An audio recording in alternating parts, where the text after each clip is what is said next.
오늘 주실 하나님 말씀 함께 보겠습니다. 오늘은 이사야서 57장 말씀인데요. 이사야서 강의 87번째 시간입니다. 이사야서 57장 1절, 2절 읽고요. 20절, 21절 이렇게 나누도록 하겠습니다. 찾으셨나요? 이사야 57장 1절 2절입니다. 제가 가진 성경으로 구약성경 1037페이지에 있습니다. 의인이 죽을지라도 마음에 두는 자가 없고 진실한 이들이 거두어감을 당할지라도 깨닫는 자가 없도다. 의인들은 악한 자들 앞에서 불리어 가도다. 평안에 들어간다니 바른 길로 가는 자들은 그들의 침상에서 편히 쉬리라. 그리고 20절 읽겠습니다. 그러나 악인은 평온함을 얻지 못하고 그 물이 진흙과 더러운 것을 늘 솟구쳐내는 요동하는 바다와 같으니라. 함께 읽겠습니다. 네, 하나님의 말씀에 악인에게는 평강이 없다 하셨느니라. 아멘. 기도하겠습니다. 하나님 아버지 감사합니다. 오늘도 주님의 아들, 딸들이 세상에서 지친 몸과 지친 상한 마음을 가지고 세상으로 향하지 않고 여호와의 전에 나왔습니다. 하나님 이 시간 이 예배 자리에 나온 주의 아들, 딸 한 명 한 명을 기억하여 주시고 또 영상으로 예배하는 모든 주의 예배자들을 함께 축복하여 주시고 기억하여 주시옵소서. 하나님 오늘 주님의 말씀을 받습니다. 하나님 두렵고 떨리는 마음으로 주님의 말씀을 전합니다. 하나님 생명의 말씀이 온전히 선포되게 하시고 선포된 말씀을 성도들이 엄중한 마음으로 하나님을 경외하는 마음으로 받게 하여 주시옵소서.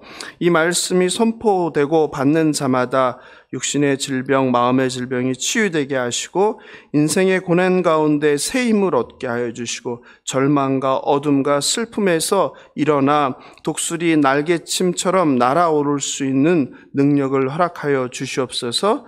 감사하며 생명 되신 예수님의 이름으로 기도합니다. 예. 감사합니다. 먼저 이렇게 참 많은 걱정 속에서, 많은 우려 속에서 모르는 사람들과 제주 2박 3일 가난한 청소년, 교회 안 다니는 청소년, 청년들과 함께 제주 캠프를 무사히 다녀올 수 있도록 허락하신 하나님과 그리고 성도님들께 감사를 드립니다. 열매가 어떤 열매가 맺을지는 알 수 없지만 우리는 그저 씨를 뿌렸고 또 누군가는 물을 줄 것이고 또 자라게 나는 이가 있을 거라고 생각합니다.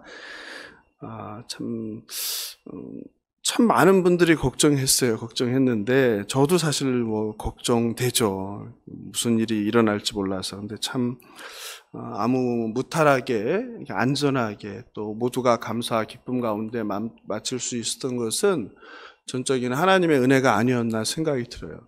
믿지 않는 청소년들과 같이 예배도 하고 또 여행하면서 많은 이야기를 나누고 또 식사할 때마다 또 기도들도 또 하고 참 그 청소년들한테도 감사하다는 생각이 들었어요. 또 뜻밖의 또 제주에서는 또 우리 권사님의 또 아들 사업가가 제주에 계시는 오셔서 또 좋은 말씀도 계획이 없었는데 전해주는 시간도 갖고 참 감사했습니다. 오늘 이렇게 본문 말씀을 제가 이렇게 오전에 올리면서 의인의 길, 악인의 길 이렇게 제목으로 올려드렸는데요.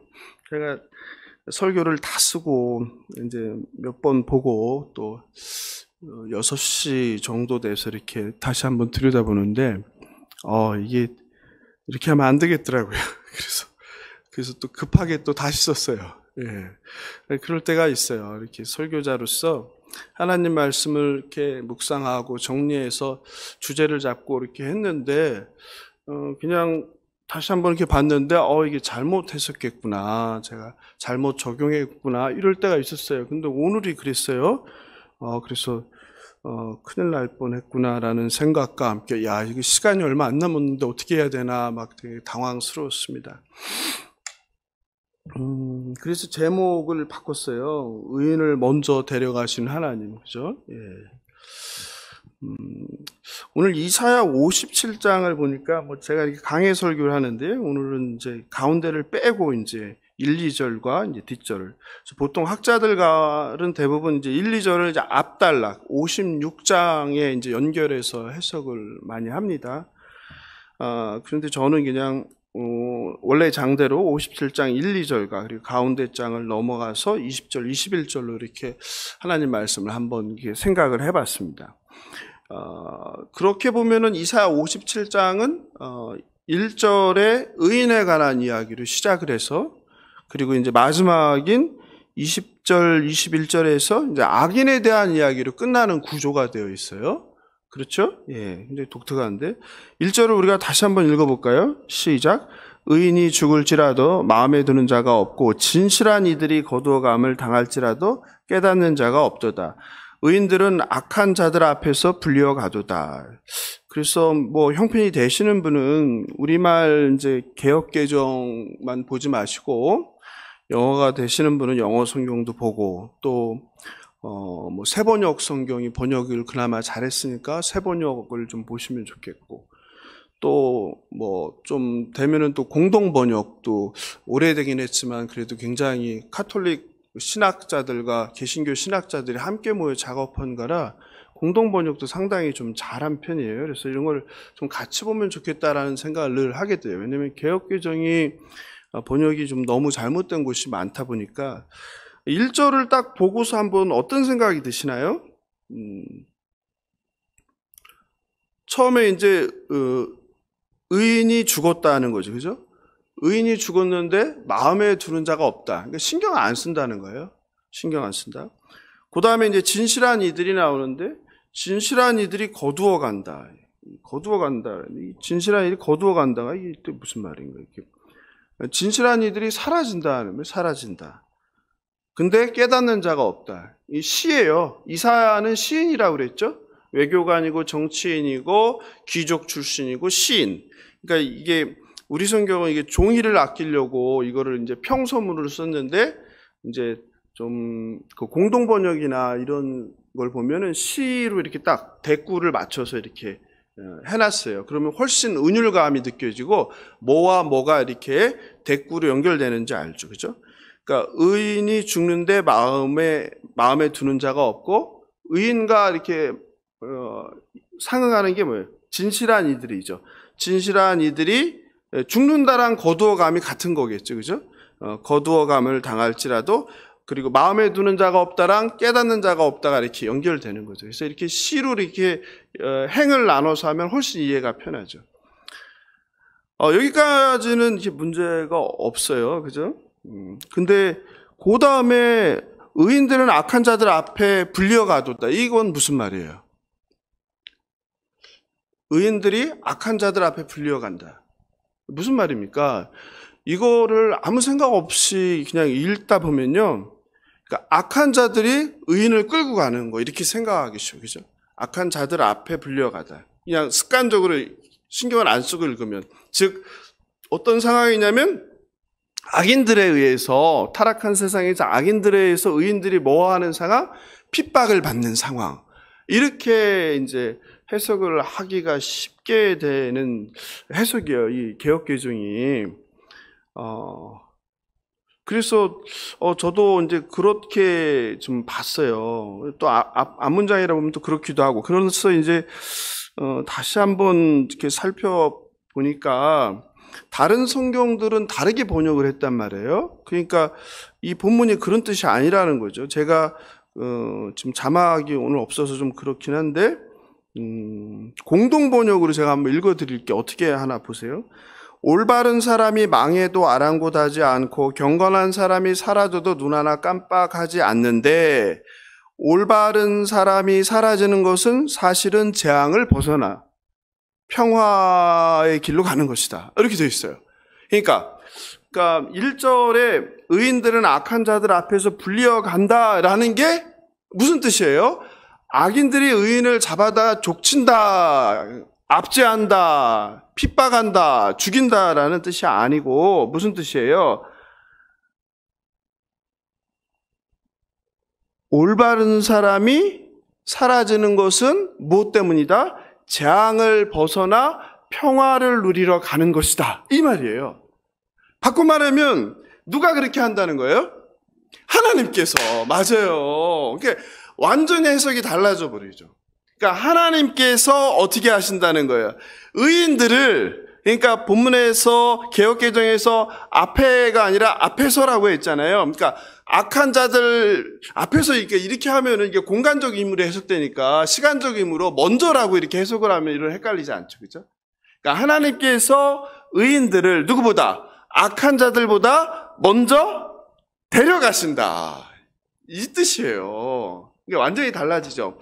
그래서 오늘 본문을 제가 제목을 처음에는 의인의 길, 악인의 길로 1절, 2절과 20절, 21절을 이제 대조하면서 성경을 해석을 준비했다가 제목을 그래서 바꾼 거예요. 어떻게 해요? 의인을 먼저 데려가시는 하나님.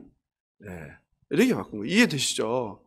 이게 그러니까 성경 개역개정에 그런 아쉬움이 좀 있어요. 그죠? 그러니까 공동번역이나 새번역도 그렇게 해석했어요. 그런 걸로 보면 이런 오해를 아예 안 하죠. 그죠? 잘못 오독할 이유가 없죠. 그죠? 그러니까 이 본문이 참 읽으면서 어떤 생각이 드세요? 야, 이게 놀라운 본문이다라는 거예요. 굉장히 놀라운 본문이다. 의인이 보통 우리는 그렇게 성경을 통해서 교회에서 배우잖아요. 의인이 핍박을 받는다. 누구한테? 악인들에게 핍박을 받는다. 이게 그냥 우리의 어떤 자연스러운 이해잖아요. 그런데 오늘 본문에서는 하나님께서 의인들을 어떻게 악인들보다 먼저 데려가신다. 이런 말씀을 하시는 거예요. 그러면 우리가 여기서 생각할 것은 또 하나, 의인은 누구냐 하는 거죠. 의인은 누구예요? 여기서 우리가 또 실수하기 쉬운 것이 우리의 가치관이나 세계관이 너무 세상에 이제 세속화되어 있어서 의인 하면은 누구를 떠올려요? 좋은 사람, 착한 사람. 악인 하면 누구를 떠올려요? 나쁜 사람, 범죄자를 떠올리죠. 그죠? 그거를 좀 경계해야 되겠죠. 오늘 본문에서 말하는 의인은 누구를 말하는 거예요?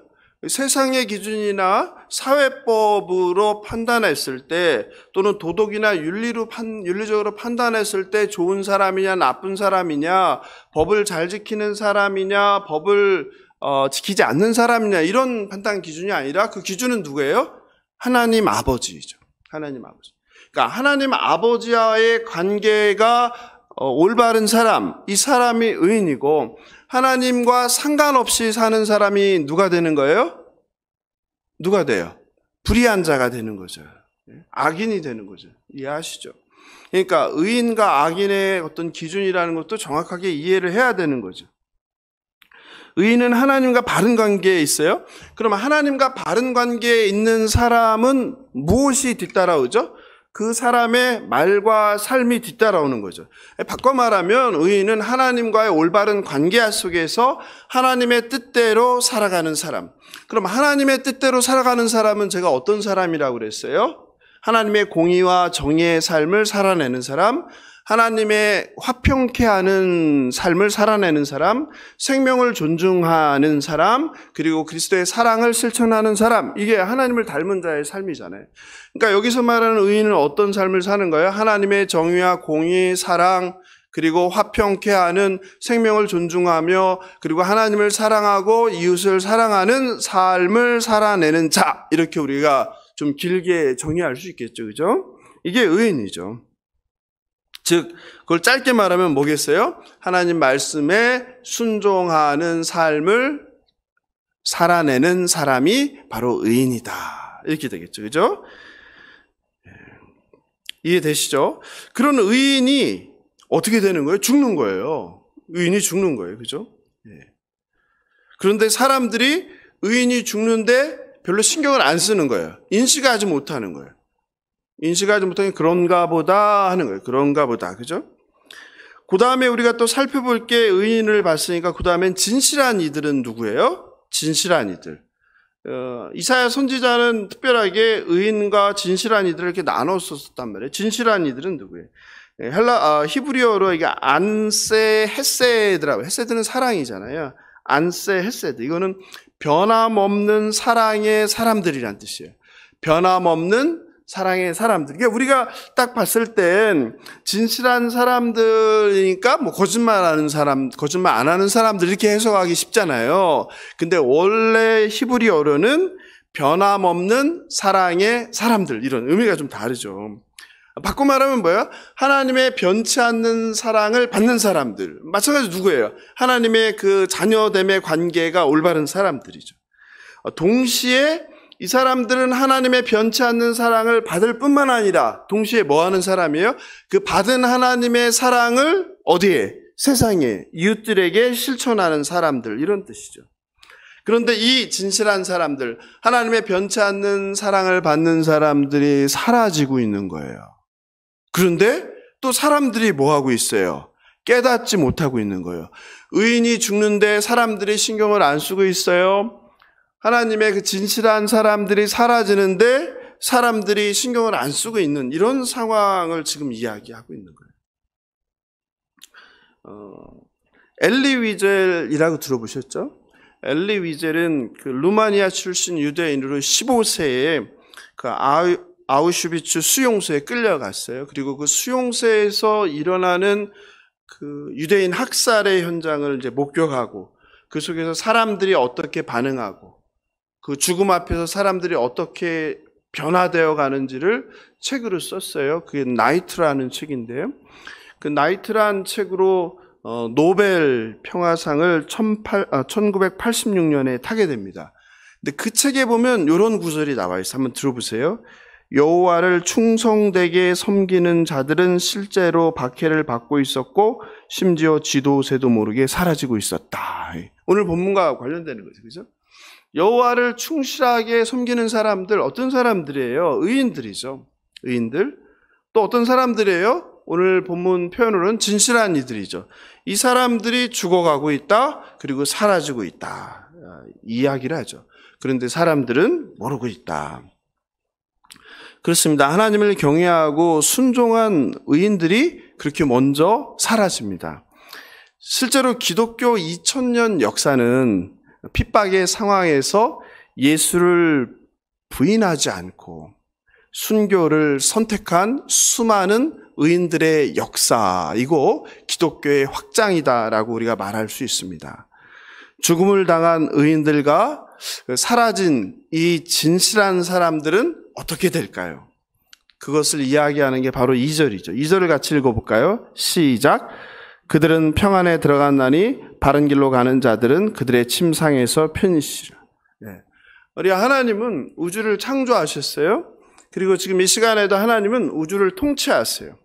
뿐만 아니라 하나님은 모든 피조물, 저와 여러분 인간을 포함한 모든 피조물의 생사복을 주관하시는 분이세요. 그래서 그 하나님께서는 이 의인들을 데려가시고 의인들을 초대하십니다. 어디로 초대하세요?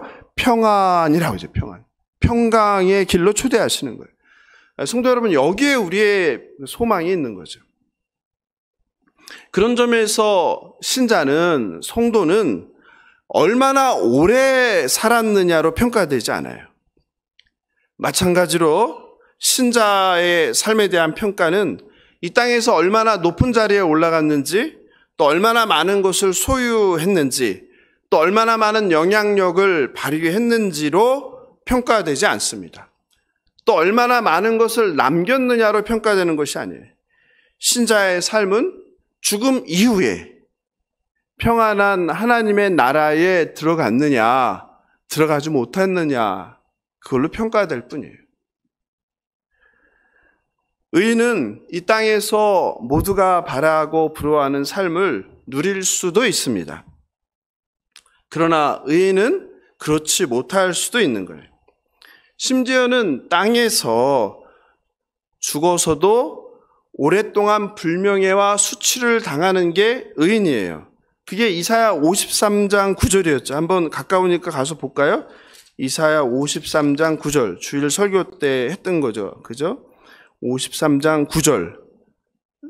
1034페이지예요. 같이 읽어볼까요? 시작. 그는 강포를 행하지 아니하였고 그의 입에 거짓이 없었으나 그의 무덤이 악인들과 함께 있었으며 그가 죽은 후에 부자와 함께 있었도다. 그죠? 네. 무슨 말이에요? 여기서 그는 주님의 종이잖아요. 여호와의 종이잖아요. 여호와의 종이 강포를 행하지 않았고 거짓이 없었어요. 그죠? 평생을 하나님 말씀에 순종하여 맡겨진 사명을 감당했습니다. 의인의 삶을 살았어요. 그런데 그 주님의 종이 죽어서도 그 무덤이 누구와 있어요? 의인들과 함께 있지 못하고 악인들의 무덤에 함께 있다는 거예요. 무슨 말이라고 했어요, 제가요? 의인은 이 땅에서 죽어서도 어떤 억울한 누명을 쓰고 오명을 뒤집어 쓸 수 있다. 이해되시죠? 이 땅에서. 물론 하늘에서는 이미 영광을 받았죠. 그러나 땅에서는 그런 억울한 일이 죽어서까지 계속될 수 있는 게 누구다? 의인이다. 주님의 종이다. 그러니 이 땅에서 하나님의 백성으로 살아가면서 당하는 고난을 이상하게 여길 필요가 없다는 거예요. 마땅하다는 거예요. 심지어는 어쩔 수도 있다. 죽어서까지도 오명을 뒤집어 쓸 수 있다고 했죠. 그 대표적인 예로 그때 주일 설교하면서 예를 든 게 누구였어요? 한국교회의 목사님. 주기철 목사님 예를 제가 들었잖아요. 주기철 목사님은 하나님의 뜻에 합당하게 일제 신사참배에 반대했는데 그 반대한 것으로 무슨 일을 당했다? 순교를 당했다. 옥에 갇히고.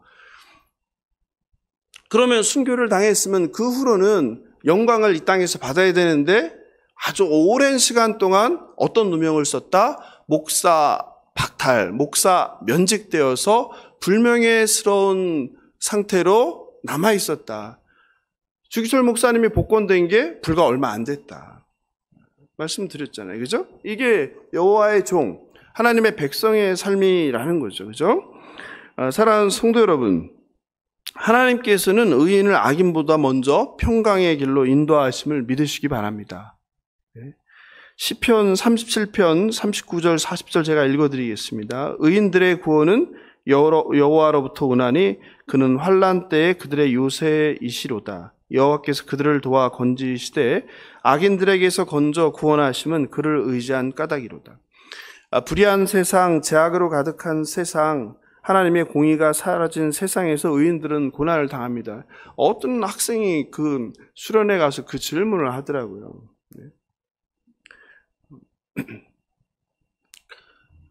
왜 어떤 사람은 신앙이 좋아서 이 땅에서 복을 받는데 어떤 사람은 신앙이 좋은데 복을 받지 못하느냐, 왜 그러냐. 제가 주일마다 설교한 내용이 다 그 내용이잖아요. 그래서 제가 설교를 안 듣는구나 그랬죠, 제가. 네? 그 이원론적인 잘못된 신앙이라고 그랬죠. 예수 믿으면 축복을 받고 예수를 안 믿거나 신앙생활을 잘못하면 심판을 받는 건 잘못된 생각이라고 그랬죠. 그 복이라는 개념이 잘못된 거라고 그랬죠. 그죠? 세상이 말하는 부귀 영화를 말하는 게 아니라고 그랬죠. 하나님을 만나고 예수를 잘 믿어서 받는 복은 하나님과 동행하는 복이지 세상의 부귀 영화를 주는 것은 아니다. 반드시. 물론 그 복으로 그런 부귀 영화라는 복이 따라오기도 하지만 모두에게 동일하게 적용되는 것은 아니다. 오히려 예수를 믿음으로 세상에서 고난을 당하는 것이 신약성서에서 말하는 주님의 길을 걷는 제자들의 삶이다 말씀드렸죠. 그랬더니 또 어떤 분은 또 성도님 중에 그런 말을 하세요. 구약 성경에서 이렇게 많은 복을 주지 않았냐. 제가 말씀드리지만 우리가 사는 세상은 죄악으로 가득한 세상이에요. 우리가 사는 세상이 인간의 죄와 탐욕으로 일그러지지 않고 하나님께서 온전히 통치하는 세상이라면 그게 맞죠. 하나님을 잘 믿으면 하나님이 땅의 복을 주시죠. 재물의 복을 주시고 건강의 복을 주실 거고 자손의 복도 주실 거고. 그러나 문제는 우리가 사는 세상에 하나님의 통치가 온전히 이루어지지 않는다는 거예요. 하나님의 공의와 정의가 실종된 세상을 우리가 살고 있다는 거예요. 죄악으로 세상이 파괴되었다는 거예요. 그렇기 때문에 하나님의 그 일반적인 그 가르침이 그대로 적용되지 않는 거죠. 왜곡된 세상을 우리가 살아가는 거죠. 마찬가지예요. 어느 날 갑자기 사라질 수 있고 죽임을 당할 수 있는 거예요. 누가? 의인이요. 그래서 남은 자들은 갑작스러운 죽음, 너무 이른 죽음에 슬퍼하며 하나님을 원망합니다. 몇 해 전에도 한 대구에 사시는 대전인가요? 대전에 사시는 성도님이 저에게 이제 상담을 요청해서 준 문자를 보낸 거예요. 교회에서 한 젊은 청년이 아파서 교회에서 정말 금식하면서 온 성도가 매달리면서 고쳐달라고 믿고 그렇게 간절히 기도했는데 청년이 떠났다는 거예요. 이게 뭐냐 이거예요. 하나님은 기도하면 다 들어준다고 했는데 왜 안 들어주냐. 그러니까 기도 만능주의죠. 하나님께서 다 들어주지 않죠. 어떤 특별한 사람에게 1000명 중에 1명, 10,000명 중에 1명에게 일어나는 일을 모두에게 적용할 수는 없는 거예요. 하나님은 우리 각자의 인생에 각자의 다른 계획을 가지고 계신 분이시죠. 그래서 마치 너무나 이른 죽음, 갑작스러운 죽음은 하나님의 어떤 심판 아니야? 하나님의 저주 아니야? 이런 생각들을 기독교인이 갖고 있는데 너무나 잘못된 생각이에요. 또 그것으로 인해서 하나님을 원망합니다. 성경을 바르게 이해하지 못하는 거죠. 오늘 이사야 선지자가 뭐라고 얘기합니까? 누구를 데리고 간다? 예? 악인보다 앞서서 의인을 어디로? 평강의 길로 데려간다고 말씀하세요. 성경에서 분명히 말씀하시잖아요. 그러면은 오래 살으면 또 이제 악인이냐? 이렇게 또 생각하셔도 안 돼요. 그러니까 하나님의 말씀을 너무 이원론적으로 단편적으로 이렇게 하는 걸 되게 좋아하고 거기에 길들여져 있어요. 여러분이 너무. 네? 거기서 빨리 벗어나야 돼요. 성경은 굉장히 입체적이에요. 왜냐하면 너무나 많은 다른 시대, 너무나 다른 상황 가운데서 거기에 청중들을 향해서 주신 말씀이기 때문에 그렇습니다.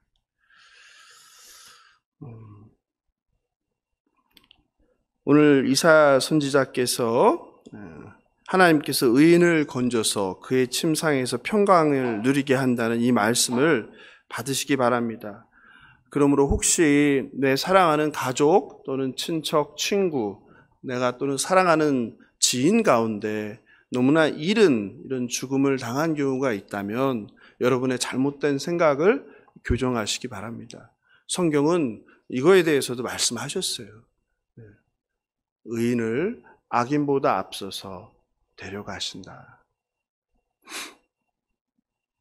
우리는 기본적으로 장수는 축복, 단명은 저주, 심판으로 생각하기 쉬운데 그것은 성경의 올바른 가르침이 아니에요. 세상 사람들은 그러잖아요. 장수하면은 복 받았다, 그죠? 빨리 죽으면은 복 받은 게 아니잖아요. 근데 기독교인들도 그런 생각을 하는 거예요. 전혀 그렇지 않아요. 그건 성경적인 가르침이 아닙니다.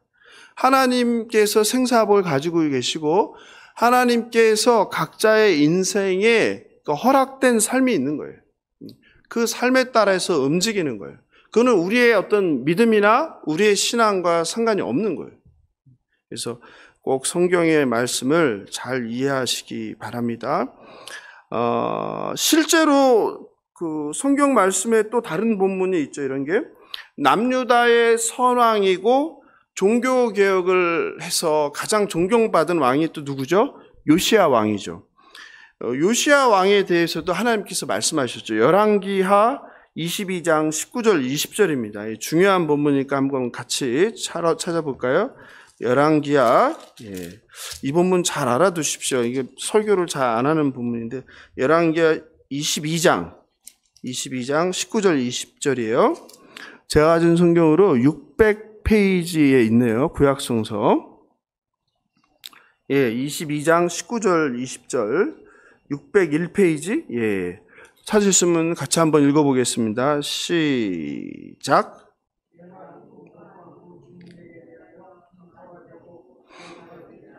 한 말을 내가 듣고 마음이 부드러워져서 여호와 앞 곧 내 앞에서 겸비하여 옷을 찢고 통곡하였으므로 나도 네 말을 들으노라. 여호와가 말하였느라. 함께 읽겠습니다.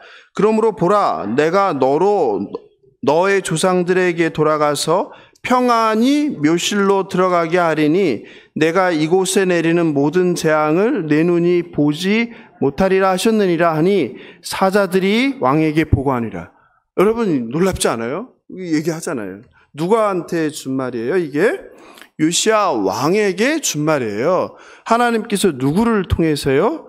여선지자를 통해서 주신 말씀이죠. 그게 어디에 나오나요? 그 12절에 나오나요? 12절. 왕의 제사장 힐기야와 사반의 아들 아히겜과 미가야의 아들 악볼과 서기관 사반과 왕의 시종 이사야에게 명령하여 이르되, 그래서 이들이 찾아가죠. 14절 보세요. 누구예요? 이에 제사장 힐기야와 또 아히감과 악볼과 사반과 이사야가 여선지 홀다에게로 나아가니, 나오죠. 그죠? 이 훌다가 준 말이에요. 이 훌다가, 여선지 훌다가 하나님의 말씀을 전한 거예요. 그러니 요시야 왕, 너는 어떻게 된다는 거예요? 죽는다, 이 말이에요. 죽는다. 근데 왜 요시야 왕이 죽는다는 거예요? 그 이유가 재앙을 보지 않게 평안히 묘실해. 여러분, 하나님의 은혜죠. 여러분, 요시야 왕, 그렇게 사랑받고 존경받던 그 왕이, 하나님이 그렇게 칭찬한 왕이 어떻게 칭찬하셨어요? 하나님께서 여호와가 보시기에 정직히 행하여 그의 조상 다윗의 모든 길로 행하고 좌우로 치우치지 아니하였다. 이런 극찬을 받은 왕이잖아요. 이런 극찬을 받은 왕을 데려가는 거예요. 근데 그 이유가 뭐예요? 살아남아서 뭘 보지 않게, 더러운 꼴을 보지 않게, 비참한 꼴을 보지 않게 했다는 거예요. 그래서 평안히 묘실로 가게 했다는 거예요. 얼마나 하나님의 은혜입니까? 여러분, 죽음조차도 은혜가 될 수 있는 거예요. 아멘을 안 하시네요. 여러분, 아멘이에요.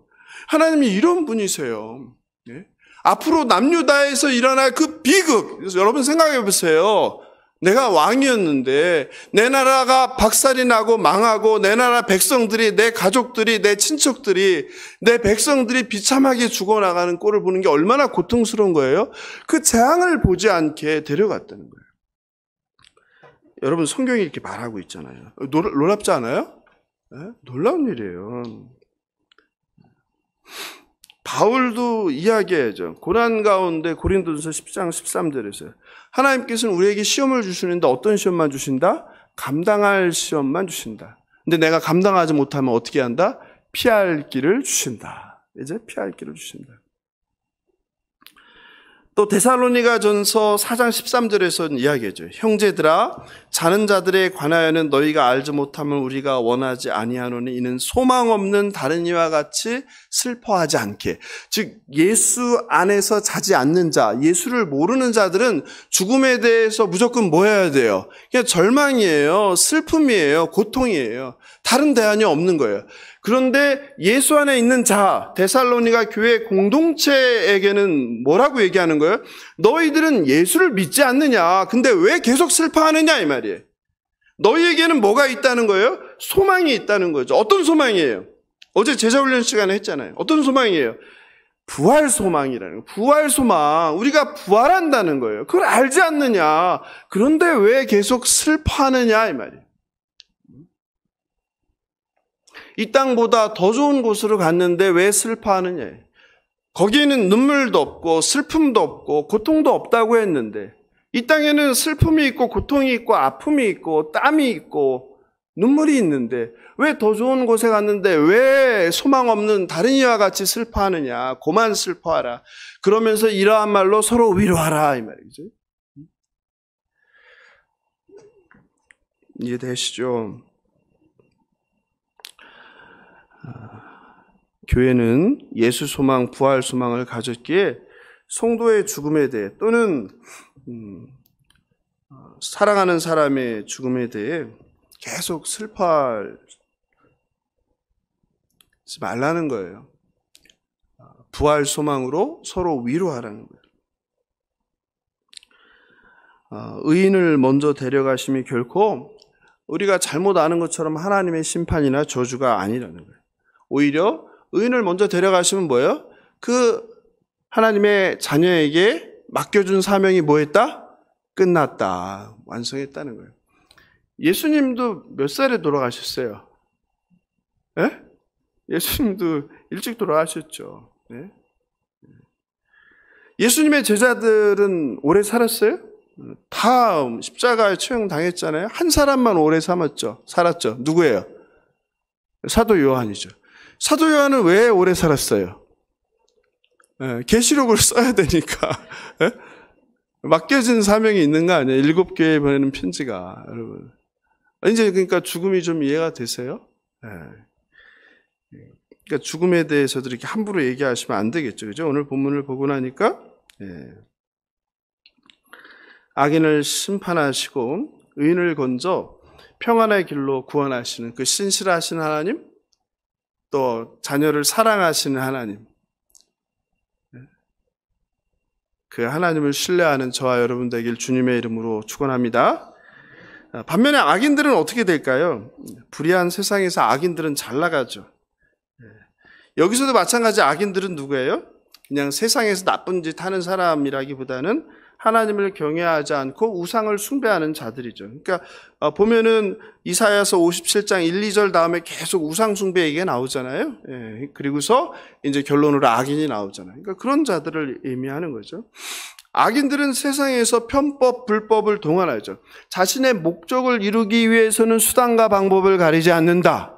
그럼 반대로 의인은 어떻게 해야 돼요? 편법, 불법을 쓰면 안 되죠. 내 목적을 이루기 위해서 수단과 방법을 가리지 않으면 안 되죠. 어떻게 해야 돼요? 내 목적도 중요하지만 뭐가 더 중요해요? 그 과정도 중요하게 생각하는 게 의인, 그리스도인이죠.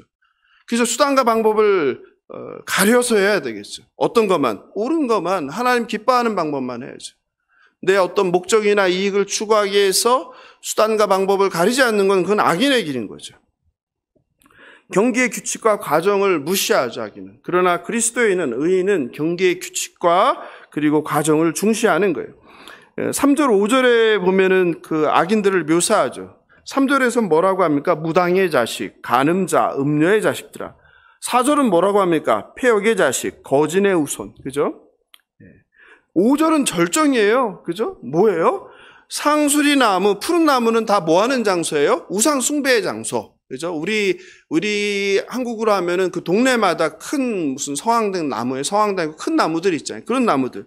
그 밑에서 뭐 하는 거예요? 성행위를 하는 거죠. 음욕을 피우며. 그리고 골짜기에서 뭐 바위 틈에서 뭐예요? 자녀를 도살한다. 자녀를 갖다 바치는 거죠. 몰렉에게. 그죠? 몰렉이죠. 그죠? 얼마나 끔찍합니까? 자녀까지 도살하여서 몰렉에게 바치는 이런 악인들. 시편 73편은 아삽의 시인데 유명하죠. 그 주제가 뭐예요? 의인의 고난과 악인의 형통함이죠. 이해가 안 된다. 왜 세상에서 의인이 환난을 당하고 악인은 이렇게 떵떵거리며 잘 사는지, 그죠? 시편 73편 뭐 유명하니까 우리가 공동체 성경 읽기로 이제 거기 갈 날이 뭐 얼마 남진 않았는데 한번 미리 살펴볼까요? 시편 73편, 854페이지입니다. 거기 4절부터 12절까지가 구체적으로 나오는데 한 절씩 교독해 볼까요? 854페이지 시편 73편 4절부터 제가 읽겠습니다. 시작. 그들은 죽을 때에도 고통이 없고 그 힘이 강건하며 사람들이 당하는 고난이 그들에게는 없고 사람들이 당하는 재앙도 그들에게는 없나니 그러므로 교만이 그들의 목걸이요 강포가 그들의 옷이며 살찜으로 그들의 눈이 솟아나며 그들의 소득은 마음의 소원보다 많으며 그들은 능욕하며 악에게 말하며 높은 데서 거만하게 말하며 그들의 입은 하늘에 두고 그들의 혀는 땅에 두루 다리는도다. 그러므로 그의 백성이 이리로 돌아와서 잔에 가득한 물을 다 마시며 말하기를 하나님이 어찌 알랴 지존자에게 지식이 있으랴 하는도다. 12절 같이 읽어볼까요? 시작. 볼지어다 이들은 악인들이라도 항상 평안하고 재물은 더욱 불어나도다. 그래서 열받은 거예요. 어떻게 악인들이 더 잘 사냐. 사절은 기가 막히잖아요. 죽을 때라도 그럼 인생의 마지막이라도 하나님이 심판하셔서 고통을 받아야 되는데 죽을 때도 고통 없이 편안하게 죽는다 이 말이에요. 악인들은. 재산이 불어나고. 우리가 동화책에서 보는 건선 징악이라든지 인과응보를 찾아볼 수 없죠. 해피엔딩이 없는 거예요. 그죠? 의인은 살아서도 고생이고 죽어서도 불명예. 그런데 악인은 살아서 이 세상의 재미를 다 보고 부귀영화를 누리고 떵떵거리고, 근데 죽을 때도 고통이 없고 힘이 여전히 남아있고 편안하다는 거예요. 그런데 이것은요, 사람의 생각인 거예요. 세상의 평가인 거예요. 하나님은 악인들의 삶을 어떻게 설명합니까? 그게 바로 오늘 본문 20절, 21절이죠. 20절, 21절을 오늘 본문을 같이 한번 읽어보겠습니다. 시작. 그러나 악인은 평온함을 얻지 못하고 그 물이 진흙과 더러운 것을 늘 솟구쳐내는 요동하는 바다와 같으니라. 내 하나님의 말씀에 악인에게는 평강이 없다 하셨느니라. 아멘. 이사야 선지자는 악인들이 평안이 없고 더러운 곳으로 요동치는 바다라고 합니다. 이것이 사람이 선택한 길입니다. 나름 온갖 지식을 동원하고 돌다리를 두드리며 애를 써봐도 하나님께서 기뻐하지 않는 길이라면 늘상 파도가 칩니다. 늘상 걱정과 염려와 근심이 따라다닙니다. 악인은 아무리 우리 눈에 잘되고 세상 기준에 잘되는 것 같지만 파멸 앞에 흔들리는 존재입니다. 악인에게는 참된 평강이 없습니다. 부귀영화가 여러분 평강을 의미하지는 않습니다. 얼마나 세상에서 높은 자리에 큰 부를 가졌는데 밤에 잠 못 이루는 사람들이 얼마나 많습니까? 그 두려움과 걱정과 근심에. 우리는 세상적 성공을 하고도 두려움과 근심, 걱정에 사로잡혀 사는 사람들이 얼마나 많은지 잘 알고 있습니다. 저도 과거에 그 사업을 할 때 세무조사를 받았는데요. 부끄럽지만 매출을 정직하게 신고하지 않았습니다. 관행이니까 80% 그 당시에 85% 이랬으니까요. 문제는 한번 세무조사를 받으면 그 해 거만 이제 조사받아서 과징하는 것이 아니라는 거죠. 지나가는 5년치를 보통 다 들여다보죠. 그러니까 5년치의 누락한 매출이 어마어마하죠. 합해지면은. 그 생각을 하니까 밤에 잠을 잘 수가 없는 거예요. 그리고 또 얼마나 겁을 많이 줍니까? 이 액수가 일정의 이상이면 형사처벌이잖아요. 얼마나 두렵습니까? 조사 결과 나올 때까지는 잠을 못 자는 거예요. 완전히 평안이 사라져버리죠. 마찬가지입니다. 악인은 세상의 기준에는 사람이 볼 때는 부러울 게 없는 삶을 사는 것 같지만 그 마음에는 평강이 없는 거예요. 그 평강은 세상이 주는 평강과 다른 거예요. 반대로 예수를 믿는 사람이 가난하고 몸이 아프고 삶에 여러 가지 고난이 있지만 평강을 누릴 수 있는 거예요. 왜냐하면 그 평강의 근원이 세상이 주는 평강이나 기준이 아니라 하나님으로부터 오는 평강이기 때문입니다. 하나님이 주시는 평강만이 참된 샬롬을 경험할 수 있는 것입니다. 그런데 오늘 바로 그 악인은 평강이 없고 의인은 평강이 있다고 오늘 이사야 57장은 우리에게 말하고 있습니다. 요한복음 14장 27절에서도 이야기하죠. 평안을 너희에게 끼치노니 곧 나의 평안을 너희에게 주노라. 내가 너희에게 주는 것은 세상이 주는 것과 같지 아니하니라. 너희는 마음에 근심도 말고 두려워하지 말라. 이게 주님의 말씀이죠. 내가 주는 평강은 세상이 주는 것 같지 않다는 거예요. 여러분, 하나님의 평강을 누리시길 바랍니다. 그 비결은 의인의 길을 걷는 것입니다. 의인의 길을 걷는다는 것은 하나님 말씀에 순종하는 길이에요. 내 생각이 하나님의 생각과 합해지는 거예요.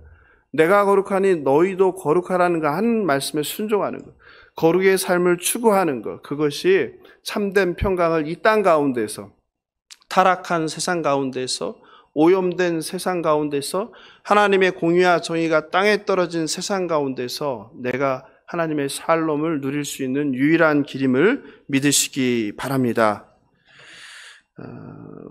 말씀을 마무리합니다.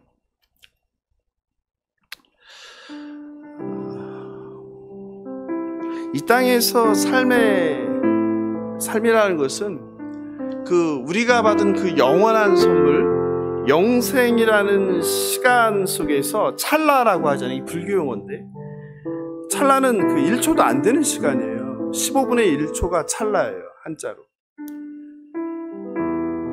근데 우리가 여기서 사는 게 짧으면 보통 4, 50년 사는 사람도 있지만 요즘은 평균 수명이 한 80대잖아요.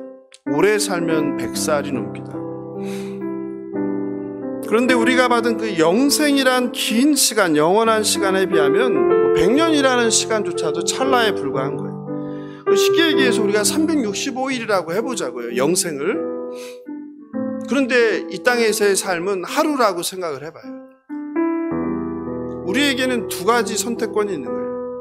하루라는 고통스러운 삶, 그리고 나머지 364일에 하나님 복을 받은 영생의 삶, 고통 없는 삶, 아름다운 삶, 거룩한 삶, 평화로운 삶. 또 하나는 반대로 하루라는 정말 이 땅에서 부귀영화를 누리는 삶이죠. 그런데 나머지는 뭐예요? 죽고 나서 364일의 고통의 삶, 고난의 삶. 여러분, 두 가지 삶 가운데 여러분은 어떤 것을 선택하시겠습니까? 물어볼 필요도 없죠. 믿는 자나 믿지 않는 자나. 바보가 아니라면 이 땅에서 고통받는 고난의 삶을 살지라도 남은 364일의 평화의 삶, 화평의 삶, 거룩한 삶, 감사와 기쁨이 넘친 삶 아니겠습니까? 그런데 우리는 이 땅에서 힘들다고 하나님께 매우 아우성치는 거예요. 영생을 받은 것을 알면서도 그 삶이 영원한 걸 아는데, 이 땅의 삶은 유한한 걸 아는데 하나님 맨날 원망하는 거예요. 왜 이런 고난을 주시냐?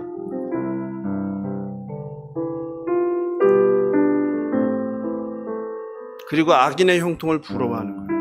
악인에게 뭐가 남았는데요? 영원한 불의 심판이 남았는데, 죽지도 못하는 불의 심판이 남았는데 왜 이 땅에서 악인이 저렇게 잘 먹고 잘 사냐고. 예수 믿는 나는 왜 이렇게 힘들고 몸이 아프고 가난하고 실패하고 외면받고 무시당하고. 여러분 어떻게 생각하세요? 한번 생각을 바꿔보세요. 이렇게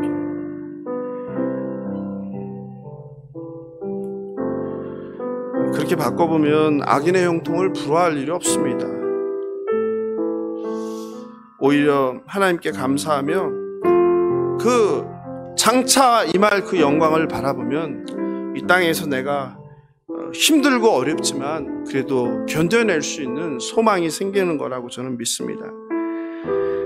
세상에서 의인이 고난을 당하나 악인에겐 평강이 없고 의인에게 평강을 주심을 믿으시는 저와 여러분 되길 주님의 이름으로 축원합니다.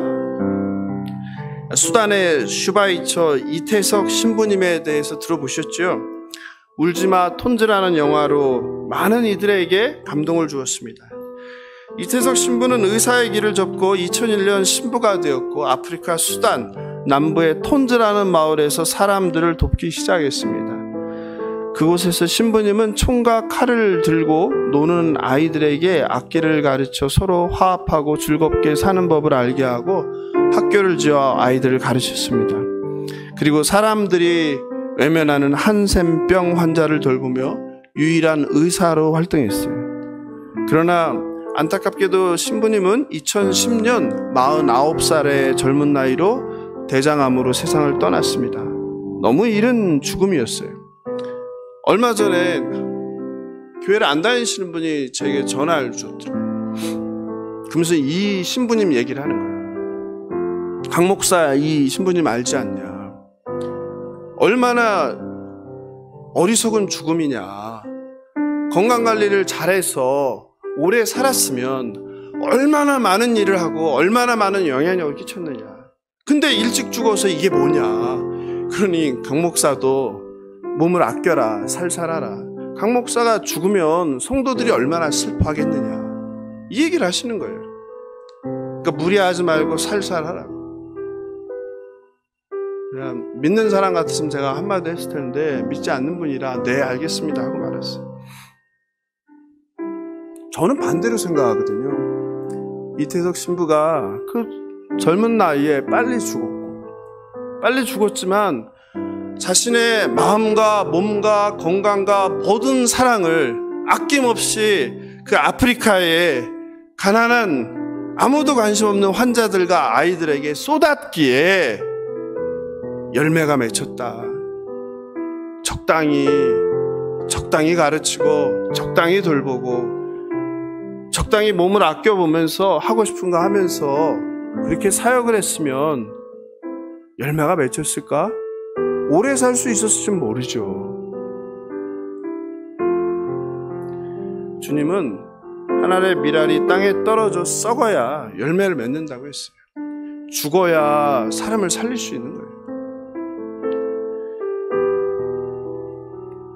지금 남수단에 이태석 신부의 제자 중 의사거나 의대생이 된 제자가 57명입니다. 여러분, 그게 말이 됩니까? 있을 수 없는 일이에요.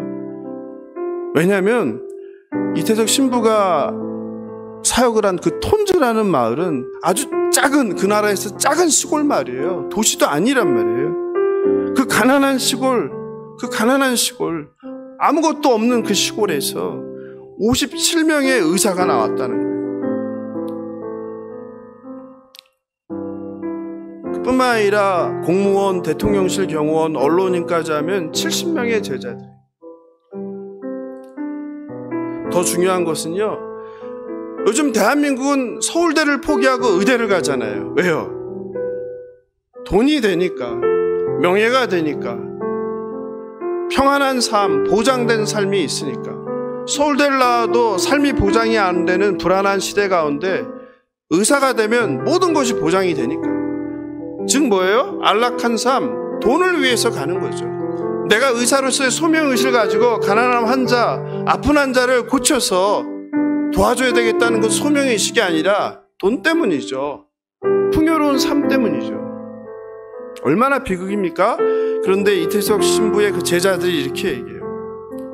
먹고 살기 위해서, 잘 살기 위해서 의사가 된 것이 아니라 신부님 때문에 의사가 됐고 신부님처럼 가난한 사람들을 고치는 일을 하고 싶습니다. 동일한 대답이에요. 사랑하는 성도 여러분, 중요한 것은 오래 사는 것이 아니라 어떻게 사느냐입니다. 계속 말씀드리지만 단 하루를 살아도 내가 인생의 주인 되어 사는 삶이 아니라 하나님 기뻐하시는 삶, 하나님 뜻에 순종하는 삶 사는 것이, 그게 성도의 길입니다. 장수는 축복이고 반명은 하나님의 심판이나 저주가 절대 아닙니다. 하나님의 뜻에 순종하는 그 거룩한 삶, 정의로운 삶, 정직한 삶, 타자를 위해서 내가 죽는 삶만이 축복의 삶입니다. 짧게 살아도 의인으로 하나님을 경외하며 말씀에 순종하는 삶을 사는 것이 합당한 삶입니다. 오늘 이사야 선지자를 통해서 저와 여러분에게 말합니다. 의인을 악인에 앞서서 데려간다. 내가 평안의 길로, 평화의 길로. 하나님을 경외하는 저와 여러분을 하나님께서 고난에서 건져내시고 평안의 길로 인도하심을 믿으시기 바랍니다. 좁은 문, 좁은 길, 의인의 길, 믿음의 길, 넓은 길, 넓은 문, 성공과 이 땅에서의 풍요가 약속된 그 문이 아니라 주님께서 걸어가신 내가 주고 타자를 살리는 좁은 문, 좁은 길을 감사와 기쁨으로 날마다 걸어내시는 저와 여러분 되길 주님의 이름으로 축원합니다. 오늘 말씀 생각하면서 주님 다시 오실 때 처음 부르는 것 같은데, 이 교회에 와서 제가